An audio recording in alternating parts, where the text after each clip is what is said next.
Mid-air horror. Passenger sparks major security scare on United Airlines flight with 153 on board. A terrifying mid-air security scare unfolded aboard a United Airlines flight after an unruly passenger allegedly attempted to breach the cockpit, forcing an emergency diversion and triggering a major law enforcement response. Now let's dig deeper into the story and uncover what really happened on our AI podcast. Sliding your carry-on into the overhead bin. It's a Friday night. You settle into your seat on this completely unremarkable domestic flight. You're adjusting the air vent, maybe digging out your headphones. Right, just getting ready to zone out. Exactly, just fully preparing to tune out the world. The cabin doors close, the engines spool up, and, as the plane lifts off the tarmac, you are anticipating nothing more than the most boring couple of hours of your week. Which, psychologically speaking, is actually the ultimate goal of modern aviation. Boring is the goal. Oh, absolutely. I mean, we have engineered air travel to be as mundane as possible because boring means the systems are working, boring is safe. Right. The moment things stop being boring at 30,000 feet, well, you're entering a scenario human beings are just fundamentally not built to handle. We really do crave that absolute monotony when we fly. But today, we're exploring what happens when that meticulously engineered, unremarkable environment just shatters in an instant. It's a terrifying shift. It really is. Yeah. Welcome to today's deep dive. We are looking at a deeply unsettling incident chronicled in the article Turbulence of the Spirit, the United Flight 2005 breach. Yeah.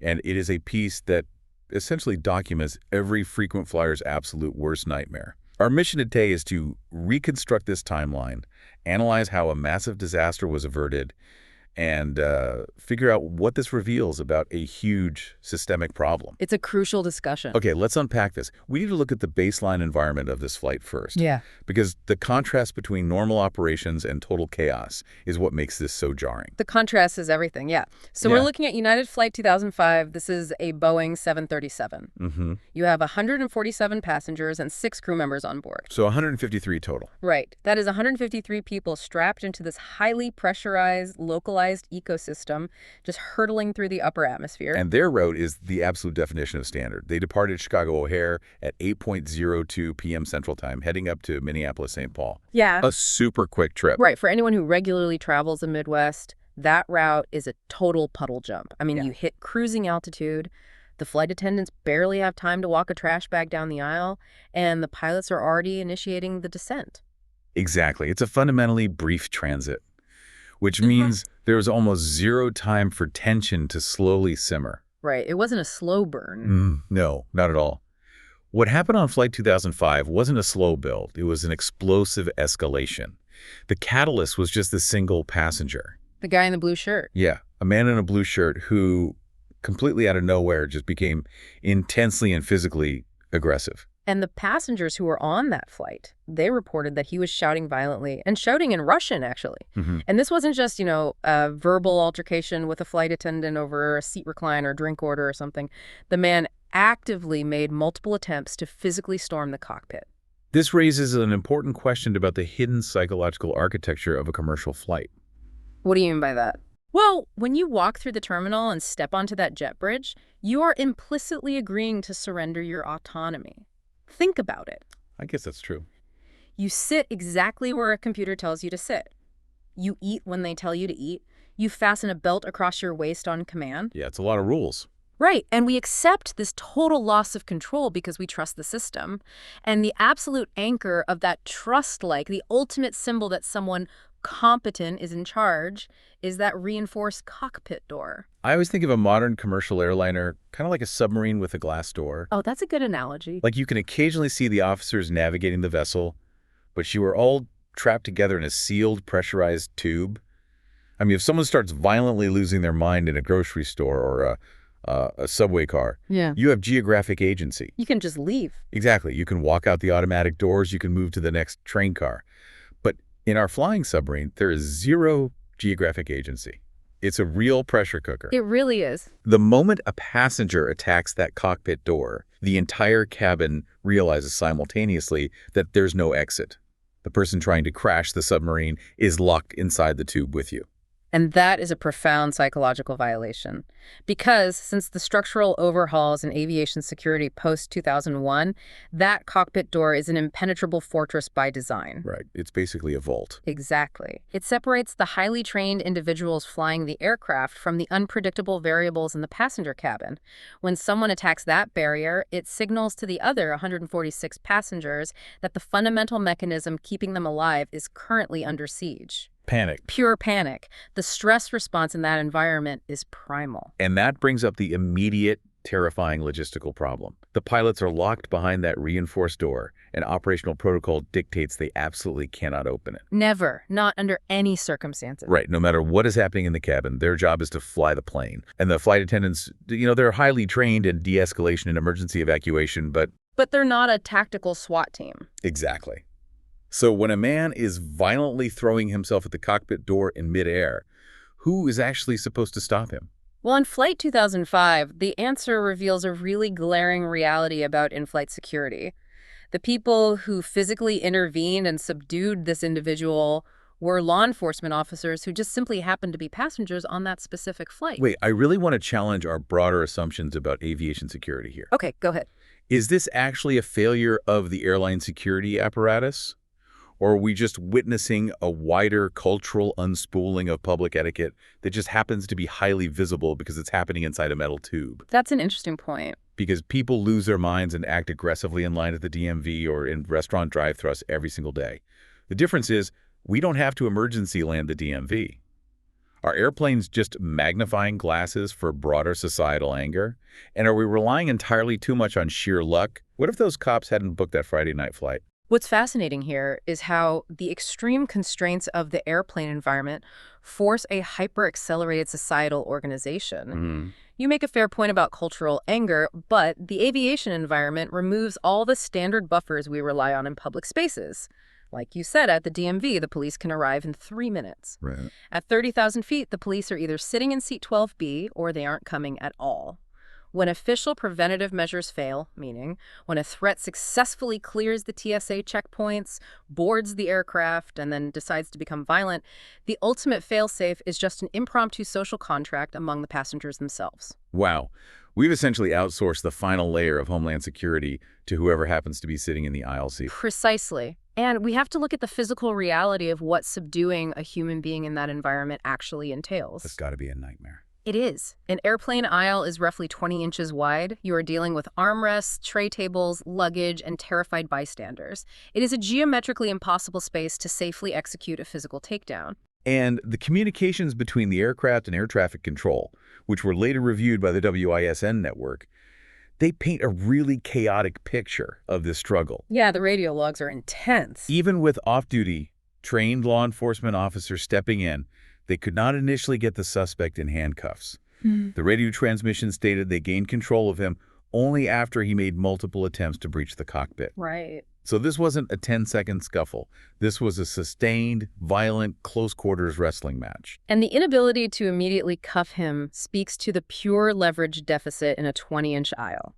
You just cannot easily manipulate someone's arms behind their back when you are wedged between 2 rows of economy seating. Oh, well. Ultimately, the officers had to rely on sheer physical containment.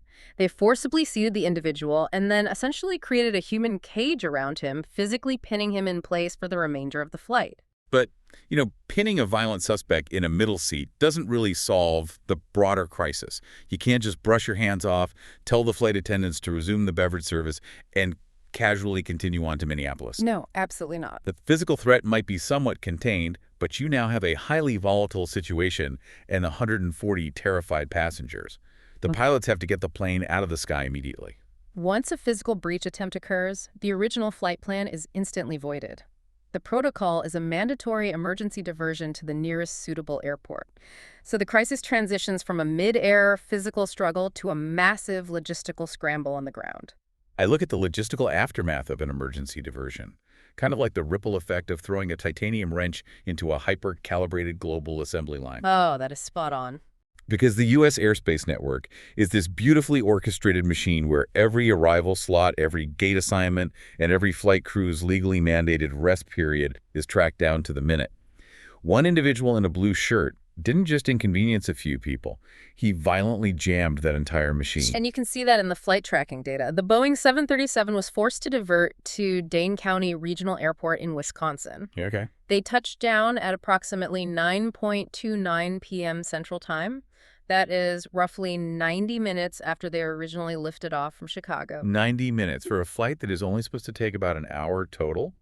Being trapped in the air for 90 minutes during a violent security crisis must have felt like an absolute eternity for those passengers. Imagine. And the moment those wheels hit the tarmac in Wisconsin, the scale of the response is staggering.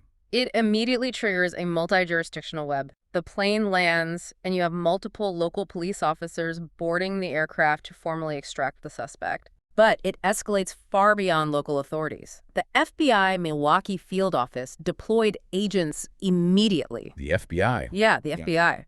The suspect was taken into custody by the Dane County Sheriff's Office. And on top of that, the Federal Aviation Administration initiates their own federal safety protocols. So this one guy activated federal agents, local sheriffs, airport police, and national aviation regulators across an entire region.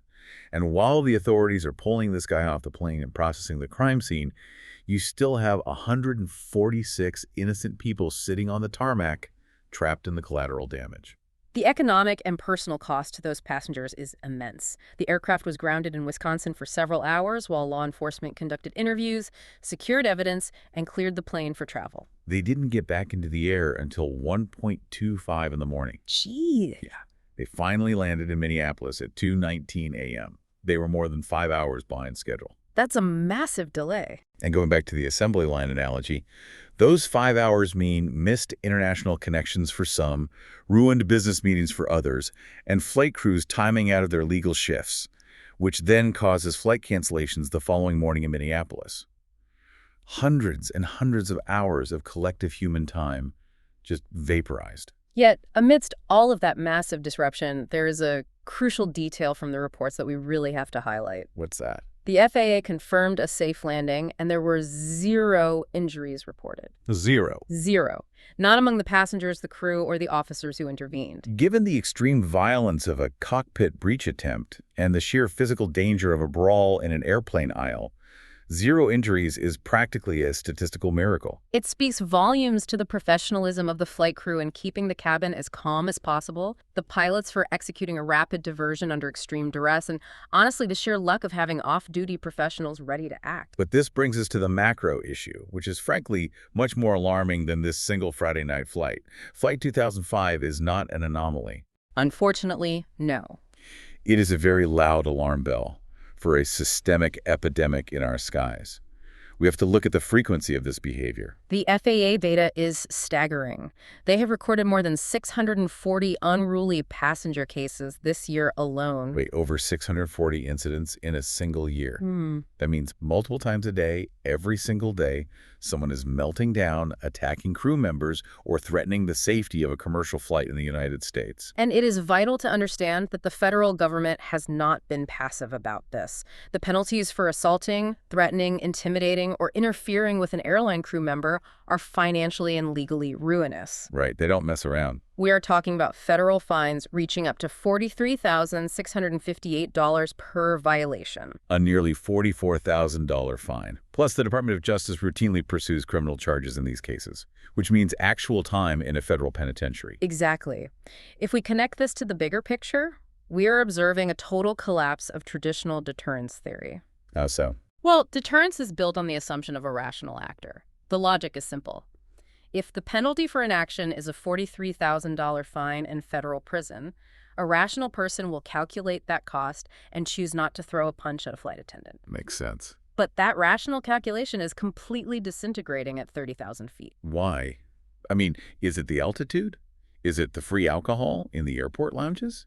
Or does it go back to what you were saying earlier about the total loss of autonomy? Because if I know I'm going to ruin my life financially and go to prison, the logical part of my brain should definitely stop me from attacking a cockpit door. It's really a confluence of physiological and psychological triggers. You have the mild hypoxia and dehydration that naturally occurs in a pressurized cabin. You combine that with the post-9/11 security theater that subtly primes passengers to view air travel as a highly adversarial environment before they even reach the gate.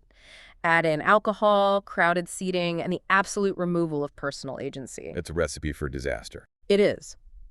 For a certain subset of the population, the prefrontal cortex, the part of the brain responsible for long-term consequence evaluation, essentially shuts down. They aren't thinking about a $43,000 fine. They are reacting purely from the amygdala. Fight or flight. Exactly. Experiencing a claustrophobic fight-or-flight response and, unfortunately, choosing fight. So what does this all mean for you, the listener? Because understanding the psychology and the sheer volume of these incidents, knowing there have been over 640 of them this year, completely rewires how you experience boarding a plane.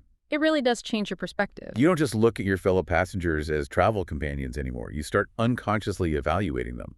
You find yourself glancing at the reinforced cockpit door and calculating the distance between your row and the front of the plane. You look at the guy in the aisle seat and wonder if he has the physical capacity to step up if the invisible social contract suddenly breaks down. It fundamentally erodes the baseline trust required for mass transit. The reports note that travelers are increasingly scrutinizing and questioning the effectiveness of current airline security measures precisely because of these mid-air disturbances. Yeah, people are on edge. The illusion that the TSA checkpoint catches every threat has been shattered, and the reality that passengers are the final layer of defense is becoming uncomfortably apparent to the general public. It's a heavy, unsettling realization. We started this deep dive looking at one man in a blue shirt shouting on a quick flight to Minneapolis. And we end up staring at a massive systemic vulnerability in how we transport millions of people a day. Let's quickly recap how we got here. We reconstructed the timeline of United Flight 2005, a totally routine flight that devolved into chaos when a passenger repeatedly tried to storm the locked cockpit. We explored the terrifying reality that disaster was averted not by air marshals, but by sheer luck of having off-duty law enforcement officers on board willing to physically restrain the suspect in a 20-inch aisle. And we analyze the logistical shockwave of that intervention, from the emergency diversion to Wisconsin to the multi-agency law enforcement response and the hours of stolen time inflicted on the other 146 passengers. And we zoomed out to the macroeconomic view, uncovering that this mid-air violence is happening over 640 times a year, completely undeterred by the threat of $43,000 fines and federal prison sentences. Which leaves us with a critical structural question to consider moving forward. Yeah. If devastating financial ruin and the very real threat of federal incarceration are no longer sufficient to maintain baseline civilized order in a pressurized cabin, what fundamental architectural shift in the passenger experience will be required next? That's a scary thought. Will we see the end of open cabins in favor of segmented, physically isolated passenger pods? Or will pre-flight psychological and biometric screening become as routine as taking off your shoes at security, simply to prevent the next routine flight from turning into a mid-air battleground? That is a question that is going to be playing on a loop in my head the next time I hear that cabin door lock into place. We want to thank you so much for joining us on this deep dive. The next time you are sliding your bag into the overhead bin, expecting nothing more than a boring, unremarkable flight, take a moment to appreciate the incredibly fragile, impromptu social contract that actually keeps it that way. Stay curious, stay informed, and we will catch you on the next... Okay, one question for you. How was a passenger allegedly able to attempt breaching the cockpit on a commercial United Airlines flight despite modern aviation security systems and strict federal safety regulations? Don't forget to comment it. Thanks.